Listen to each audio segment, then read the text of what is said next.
Hello everyone, welcome back to another episode of our Vietnam journey.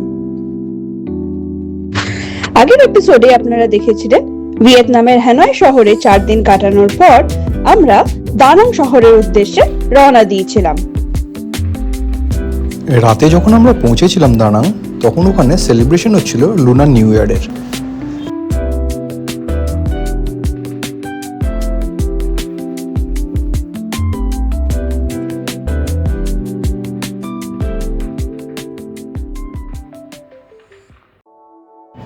দানাংয়ে আমরা ছিলাম hotel sea কুইনে।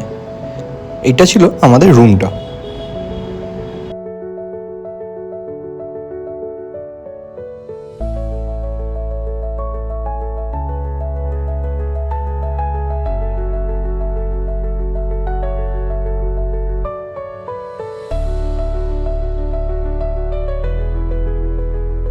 সবাই সকালবেলা তাড়াতাড়ি রেডি হয়ে হোটেলের মধ্যে ব্রেকফাস্ট সেরে বেরিয়ে পড়েছিলাম বানা হিলসের উদ্দেশ্যে।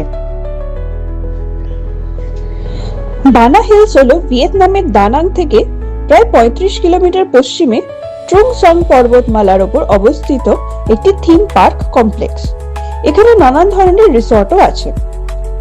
1487 মিটার উচ্চতায় অবস্থিত এই স্থানটি তার বিখ্যাত গোল্ডেন ব্রিজ এবং ইউরোপীয় ধাঁচের ফ্রেঞ্চ ভিলেজের জন্য সুপরিচিত।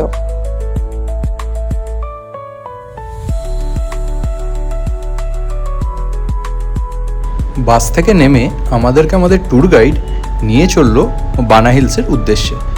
এখান থেকে আপনাকে যেতে হলে কেবল কার বুক করে যেতে হবে। মেক মাই ট্রিপের সাথে বুকিং করার জন্য এই সমস্ত টিকিট আমাদের আগে থেকেই কাটা ছিল।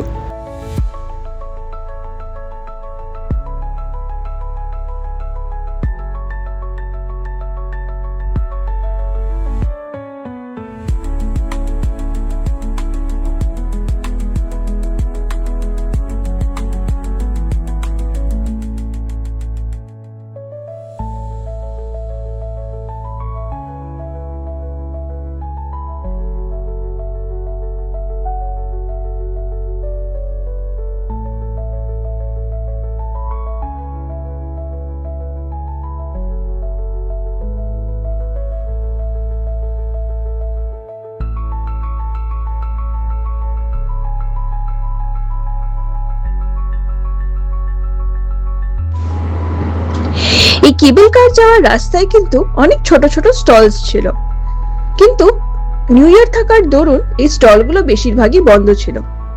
এখান থেকে আপনারা নানান ধরনের সুভেনির কিনে নিতে পারবেন।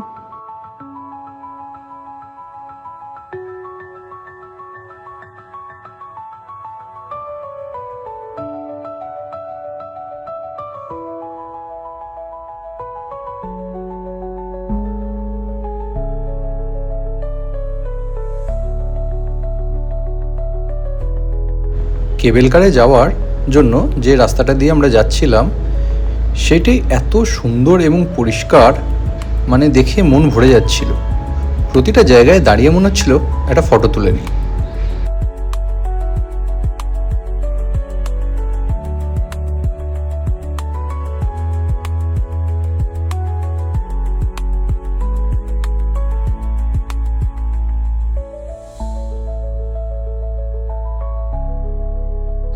হাঁটতে হাঁটতে আমাদের কেবল কারের কাছে আমরা পৌঁছে গেলাম।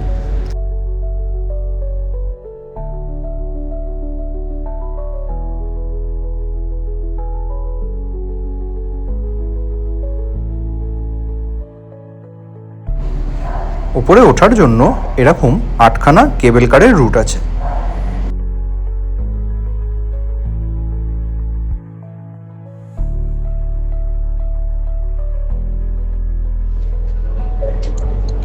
ফ্রেঞ্চ ভিলেজ বা এই গোল্ডেন হ্যান্ড ব্রিজ ছাড়াও কিন্তু আমাদের কাছে মূল আকর্ষণটা ছিল এই কেবল কার রাইডটা।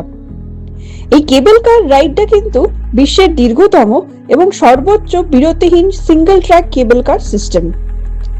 এবং এই কেবল কারে বসে এই পাহাড়ের কুয়াশাচ্ছন্ন প্যানোরামিক দৃশ্যটা কিন্তু জাস্ট এক কথায় অসাধারণ।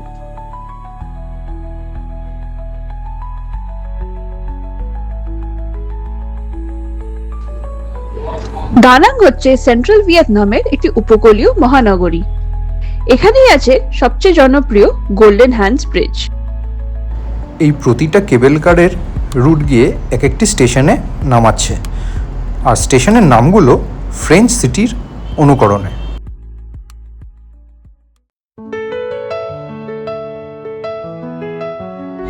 আমরা এবার এগিয়ে চললাম গোল্ডেন হ্যান্ড ব্রিজ দেখতে।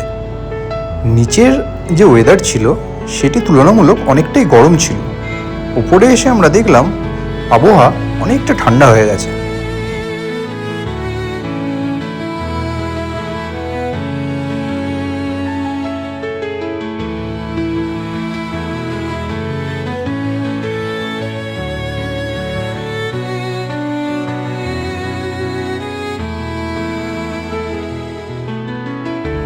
এই হলো সেই বিখ্যাত গোল্ডেন হ্যান্ড ব্রিজ।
এরপর আমরা পৌঁছে গেলাম লি জার্ডিন ডি অ্যামোর, যেটাকে ইংরেজিতে বলে লাভ গার্ডেন।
এখানে এসে জীবনে প্রথমবার আমরা টিউলিপ দেখতে পেলাম।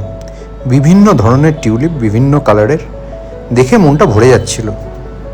খুবই সুন্দরভাবে ডিজাইন করে সাজানো ছিল এই টিউলিপগুলো।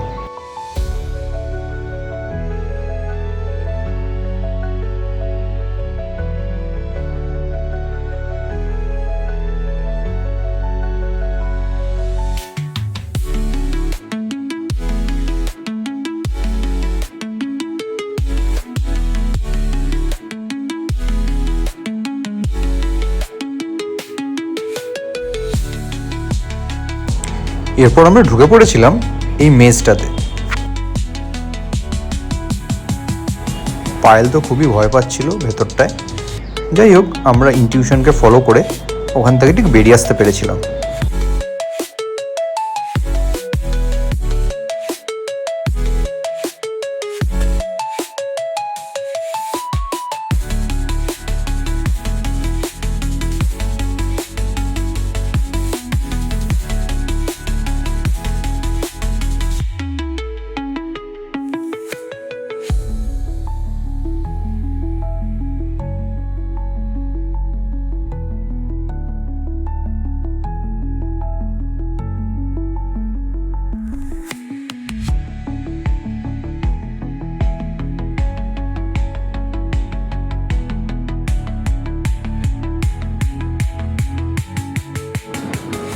এই মেজটা থেকে বেরোনোর পর আমরা পৌঁছে গেছিলাম লিং ও পাগোডাতে।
বেসিক্যালি ডানাং শহরে এরকম 3টে বৌদ্ধ মূর্তি আছে বড় বড়।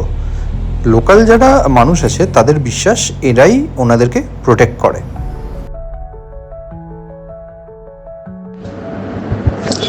পাগোডা থেকে বেরিয়ে আমরা ইডেন গার্ডেন্সে এসে পৌঁছলাম। এই যে এখানে এই সুন্দর ময়ূরের স্কাল্পচারটি দেখছেন, এর পাখনাটা কিন্তু রং বেরঙের ফুল দিয়ে সাজানো ছিল, দেখতে কিন্তু অনবদ্য লাগছিল।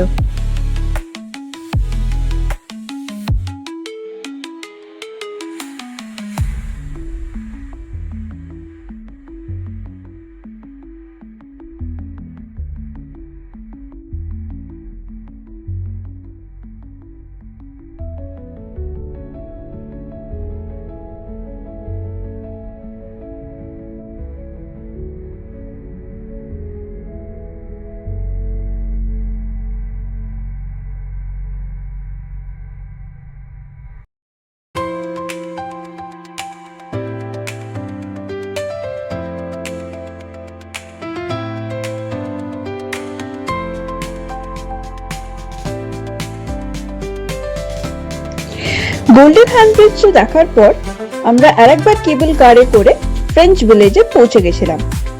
ফ্রেঞ্চ ভিলেজটা পৌঁছে সত্যি মনে ছিল ইউরোপের কোনো ছোট্ট দেশে চলে এসেছিলাম আমরা।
আমার আর শ্রমিকের হ্যারি পটার খুবই প্রিয়।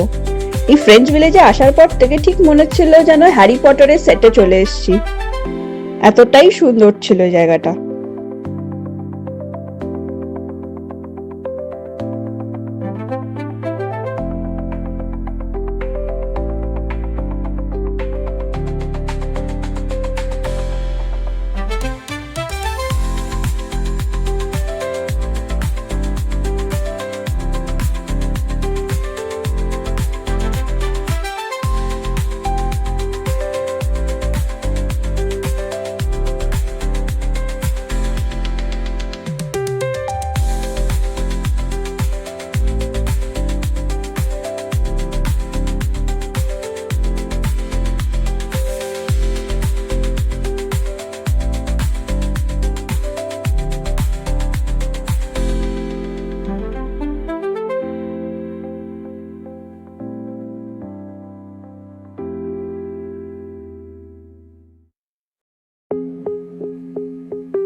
ওখানে দেখলাম একজন রোজ আইসক্রিম বিক্রি করছিলেন।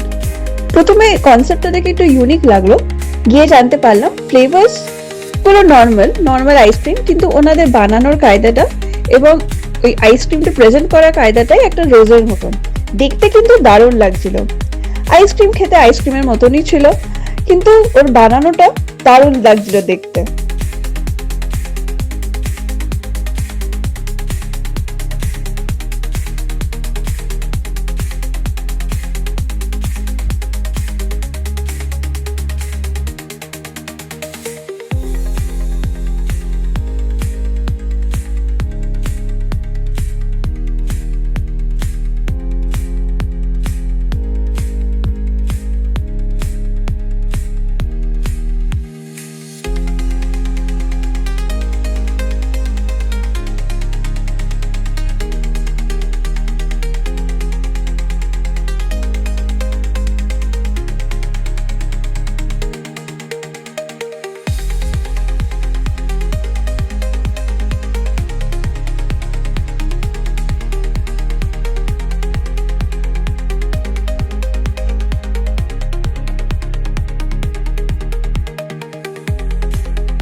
এই জায়গাটিতে একটি সুন্দর অ্যামিউজমেন্ট পার্কও ছিল। এছাড়া বিভিন্ন দোকানও ছিল যেখানে আপনি খাওয়া দাওয়া করতে পারেন।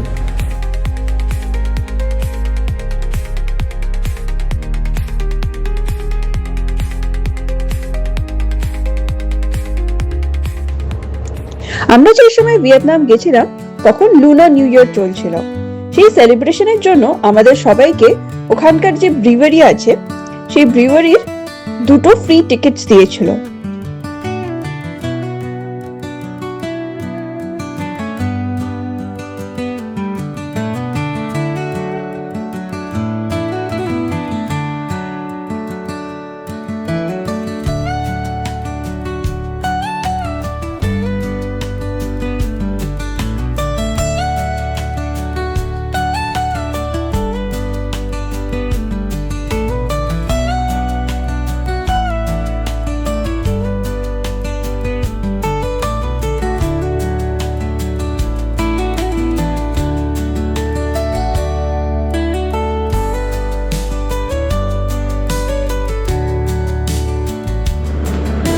এই সুন্দর ফ্রেঞ্চ ভিলেজটি ঘুরে আসার পর আমরা যখন আমাদের গাইডের বলে দেওয়া নির্দিষ্ট সময়ে সবাই অ্যাসেম্বল হচ্ছিলাম, তখনই দেখলাম নিউ ইয়ার উপলক্ষে এখানে একটা ছোট্ট শো এর আয়োজন করা হয়েছিল।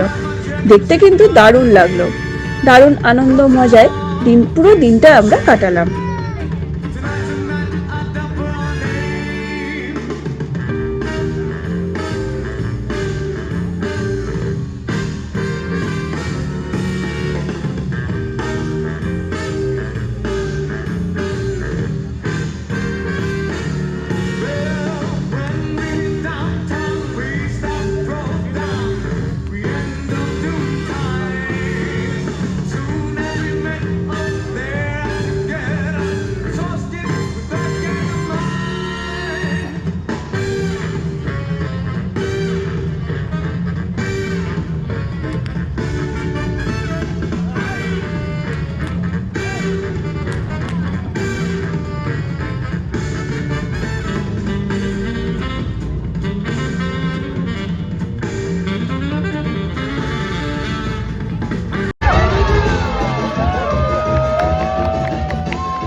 ডানাং শহরটা রাত্রিবেলা অসাধারণ লাগছিল।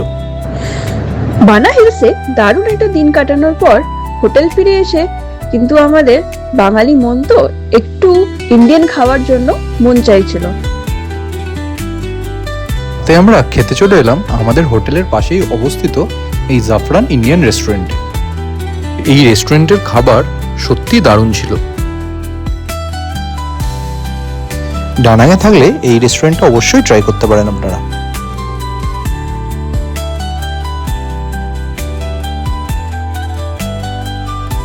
পরের দিন সকালে বেরিয়ে আমরা আমাদের ফাইনাল ডেস্টিনেশনের দিকে রওনা দিলাম, হোচিমিন সিটি।